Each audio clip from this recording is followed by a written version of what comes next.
There comes a moment when chasing, striving, and becoming all feel empty, a moment where questions no longer matter and answers lose their shine. In that silence, something deeper begins to stir, not as a thought, not as a goal, but as a presence. A presence that has always been there, unnoticed. That is the beginning of wisdom. Osho says wisdom is not information. It is not accumulated knowledge. It is not something you can collect in books or store in your memory. Wisdom is your original nature uncovered, undistorted, undivided, and to reach it one must not add but subtract, not become but be. We have been trained to look outward, to search for meaning in success, in relationships, in identities. We are taught to choose this over that, right over wrong, light over dark. But in this choosing we create division, and where there is division there is conflict. Wisdom begins where choice ends. Not because there is nothing to choose from, but because you have seen the futility of the chooser. The one who chooses is always torn, always afraid of missing out, always haunted by regret. But when you watch without choosing, simply watch something miraculous happen. You start to see not just the object, but the whole, not just the movement, but the stillness behind it, not just the waves, but the ocean. This is choiceless awareness, the essence of meditation. You are not trying to control the mind, not trying to silence it, just witnessing it. As you are, as it is, and in that simple witnessing, a gap arises. A stillness you did not create, it reveals itself. In that stillness, the mind loses its grip. The ego begins to dissolve. You are no longer separate from life, you are life. Not an observer from the outside, but the very dance itself. And for the first time you taste freedom. Not the freedom to do anything, but the freedom to simply be. The world will continue to seduce you with dreams of becoming. But the wise one knows, becoming is endless, being is enough. All the great masters have pointed toward this, but we continue to miss it because we are looking for something complicated, something grand, something that makes us feel special. But truth is simple, so simple that the ego cannot tolerate it, so silent that the mind cannot hear it, and so we bypass it again and again in search of noise, in search of meaning. But the moment we stop running, the moment we sit in the middle of our own emptiness without flinching, we begin to see what we've been avoiding. Osho says, don't be afraid of emptiness, it is your nature. Don't run from nothingness, it is the womb of all that is. Out of nothing, everything is born, and to return to nothing is not death, it is resurrection. But our conditioning fears this. We want identity, definition, purpose. And existence offers none. It simply is. No justification, no reason, no destination, and this is not a flaw, it is freedom. The one who demands a reason for life is still trapped in the mind, still trapped in logic, still seeking safety, but the one who lets go, who surrenders into the mystery without clinging, begins to live fully for the first time. There is no map for this path, no guidebook, no system, because every map is of the known and truth is always new. All you can carry is awareness, and all you must drop is yourself. Not the body, not the name, but the one who claims to know, the one who clings to control, the one who fears disappearing. And here lies the paradox, only when you disappear do you truly appear. Only when the drop dissolves does it become the ocean. This is not a philosophy. This is not an idea to be discussed. It is a fire, and only those who are ready to burn will know its light. To burn means to be ready to lose everything that is full. And that includes almost everything you've ever called yourself. Your opinions, your memories, your attachments, your name, your religion, your nationality, these are not who you are. These are garments, costumes worn on the stage of life, but they are not the actor. And even the actor is a shadow, only the watcher is real. That watcher is what Osho calls the witness, the eternal center of your being, untouched by time, untouched by thought. It is the space within you that remains silent whether you are happy or sad, rich or poor, praised or condemned. It is the one constant in a life full of change. The tragedy is, we identify with the temporary and ignore the eternal. We cling to the body, the emotions, the thoughts, and in doing so, we become afraid. Afraid of losing, afraid of dying, but the witness cannot die. It has never been born. It is the very essence of life itself, and to awaken to it is the beginning of true living. This awakening is not a moment of lightning or fireworks. Often it is quiet, subtle like a breeze that passes through without sound. It may come while sitting in silence, or while watching a bird fly, or simply while breathing. The key is awareness. When you are fully present, even for a single moment, the veil drops. And in that glimpse, everything changes. You see that you are not separate, that the tree outside your window, the clouds above your head, the stranger passing you in the street, they are not other. They are expressions of the same source, dancing in different forms. When you realize this, compassion arises, not as a moral duty, but as a spontaneous flow. You no longer try to love, you are loved. You no longer pretend to care, you are caring, not because you are virtuous, but because the illusion of separation has fallen away. This is what meditation makes possible, not an escape from the world, but a deeper entry into it without resistance, without judgment, without fear. The meditator does not become a recluse. He becomes more alive, more present, more intimate with existence. He laughs more, cries more, feels more, because nothing is held back. And yet, within all this movement, he remains unmoved. Like the eye of a storm utterly still, even as life swirls around, this stillness is not dullness. It is the most intense aliveness you can know, because in it you are not being pulled by past or future. You are here now in totality, and this total presence is where miracles happen. But the ego resists. The ego survives only in the past and future. It cannot exist in the now because the now leaves no room for separation, no room for identity. And so the ego will distract you with memories, with fantasies, with worries and plans. It will say, later you can meditate. First, fix your life. But life is never fixed, and there is no later, only now. To postpone truth is to avoid it. To delay awakening is to stay asleep. And yet, even this avoidance is part of the journey. Even your resistance is a path, because one day, in your exhaustion, you will see the futility of it all.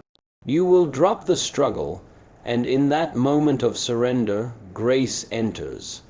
Surrender is not weakness. It is not submission. It is trust, a deep, intuitive trust that life knows what it is doing. That you don't need to control the river, you just need to flow with it. That your being is enough, even without a plan.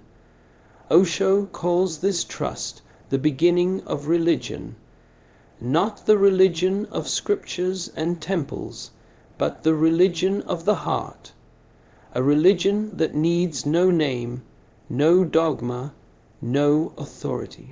A religion that blossoms from your own understanding, your own direct experience, and that experience can only happen in silence.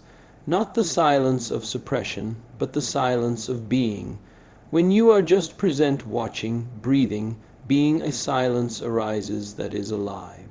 It is not the absence of sound, it is the presence of stillness, and in this stillness the mystery of existence begins to speak.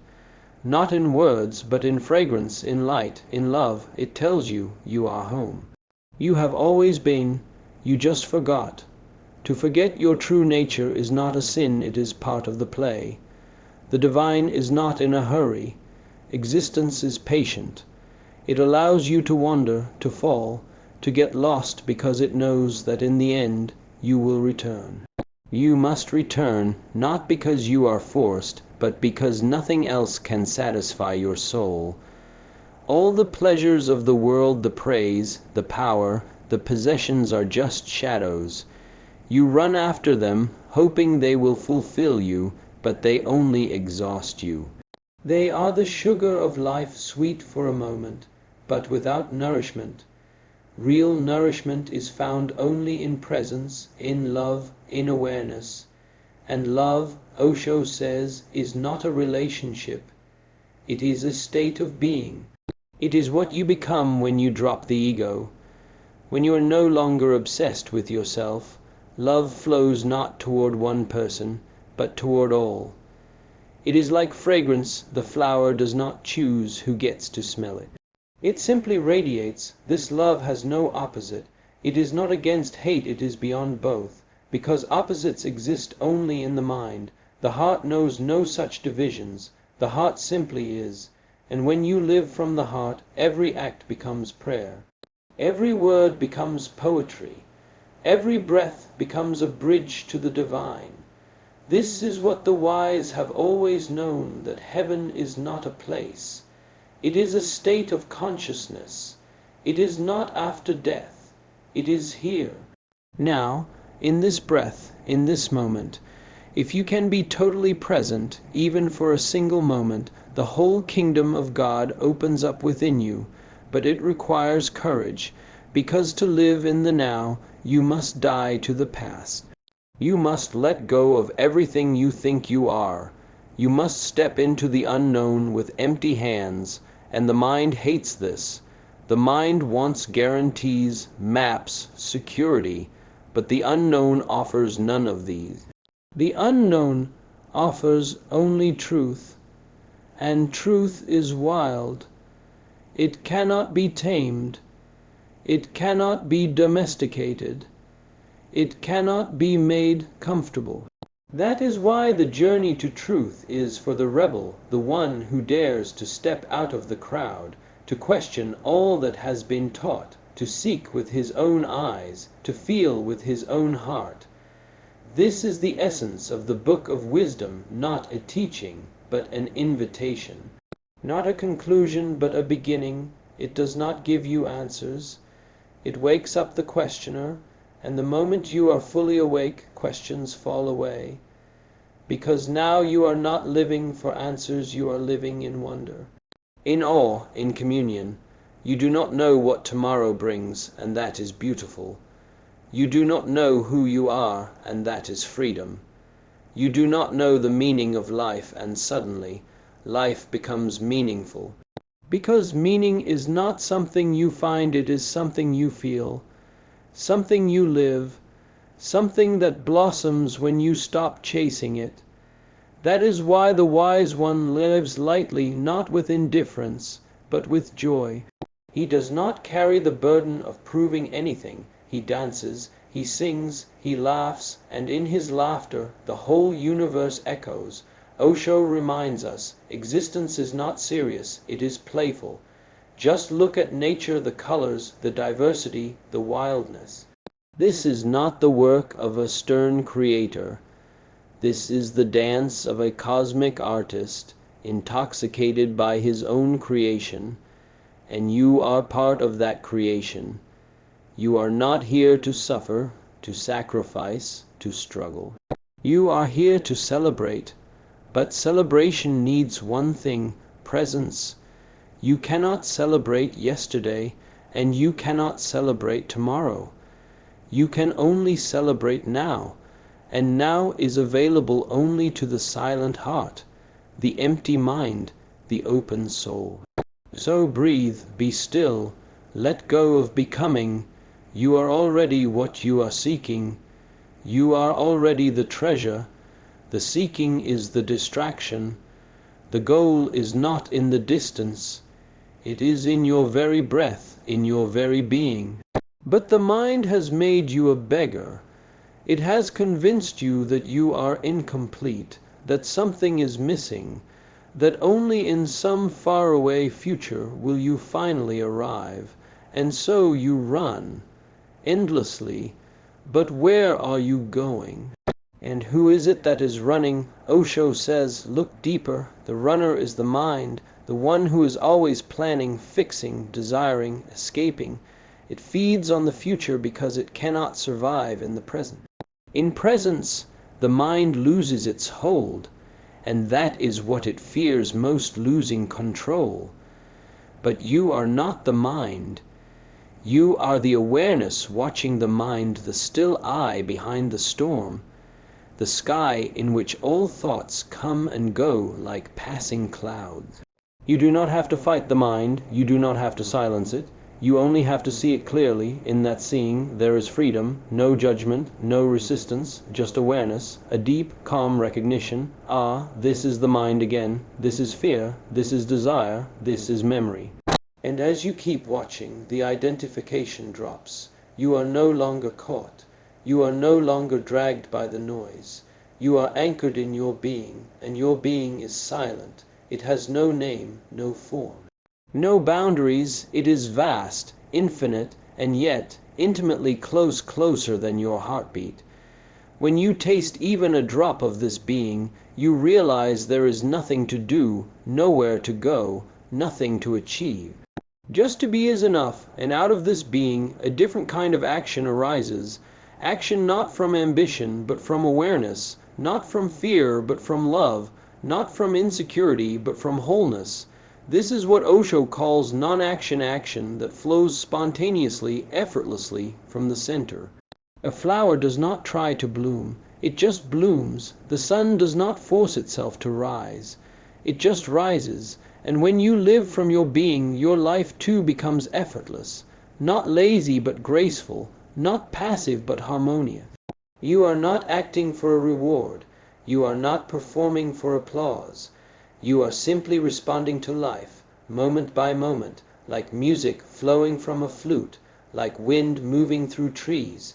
There is no strain, no ego, only presence. This is the highest state of consciousness, what Zen masters call no mind. A state where thoughts may still come and go, but they no longer disturb. They are like background music, soft, unimportant. The center remains untouched. And from this center, love flows, because now you are not needy. You are not trying to get love, you are overflowing with it. It becomes your natural fragrance, and whoever comes near you feels it, even if they don't understand it. Your very presence heals, nourishes, awakens. Such a person becomes a flame, not one that burns others, but one that lights up their path. Not with effort, but simply by being what they are. That is the way of the mystic. He does not preach, he does not convert, he does not argue, he simply is, and that is-ness is so powerful, so radiant, so pure that those who are ready cannot help but be transformed, not by words, but by the silence between the words. Not by teachings, but by presence. You can live this way. You don't have to become anyone else. You don't have to go anywhere. You just have to drop the illusion that you are not enough, that you must prove yourself, that you must be someone in particular. You are already divine, already whole, already home. The game is over the moment you realize it was never needed. You were playing hide and seek with yourself, and now the search ends. Not because you found something new, but because you stopped looking elsewhere. And in that stopping, in that stillness, in that surrender, you awaken. Awakening is not the climax of a story. It's the dropping of all stories. It is not a grand finale, it is the silent beginning of living authentically for the first time. For the first time, your actions are rooted not in fear, not in conditioning, not in borrowed ideals, but in pure clarity. This clarity is not intellectual. It is existential. It is not something you explain. It is something you embody. People around you may not understand it, and yet they will feel something different, a serenity, a glow, a grounded joy that doesn't waver with circumstances. That is the fragrance of awareness. You will still move through the world. You will still work, speak, relate, feel, but now everything becomes a meditation. Eating becomes meditation. Walking becomes meditation. Loving becomes meditation because you are no longer divided.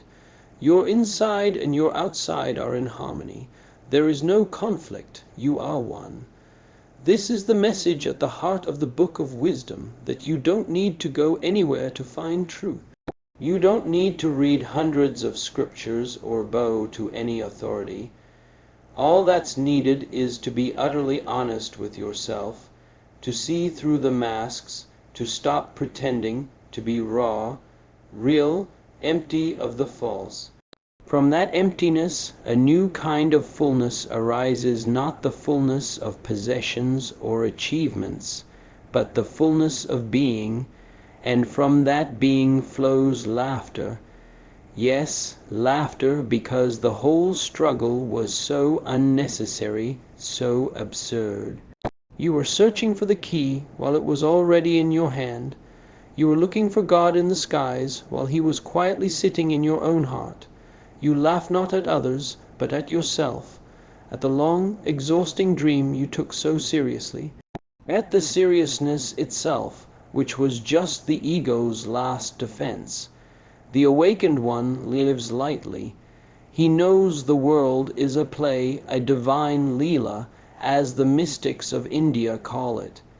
He participates fully, but never forgets that it's a play, that nothing is permanent, that no role is his true identity. This remembrance gives him immense freedom. He can be a king or a beggar, it makes no difference. He can be surrounded by people or live alone, his center remains untouched. He does not cling to anything. He owns nothing, yet all is his. Because his joy is not dependent on circumstances, it flows from the depth of his being.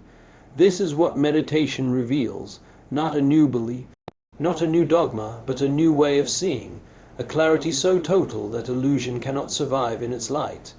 And in that clarity, everything changes not because the world has changed, but because you have changed. Your perception is now rooted in truth. You no longer see through the fog of conditioning. You see with the eyes of innocence, and in innocence everything is sacred. A leaf falling, a child laughing, an old man sitting silently, everything becomes a doorway to the divine. Because the divine is not in heaven, it is here, in this moment, in this breath, in this silence. So drop the idea of becoming, drop the weight of expectation, drop the past, drop the future. Let go of the struggle to be someone, to arrive somewhere, to fix everything. You are not broken, you are not lost, you are already the light you seek. Just stop running and sit like a flame, still, aware, alive, and let existence whisper its secrets to your heart, because it always has been. Only now you are ready to listen.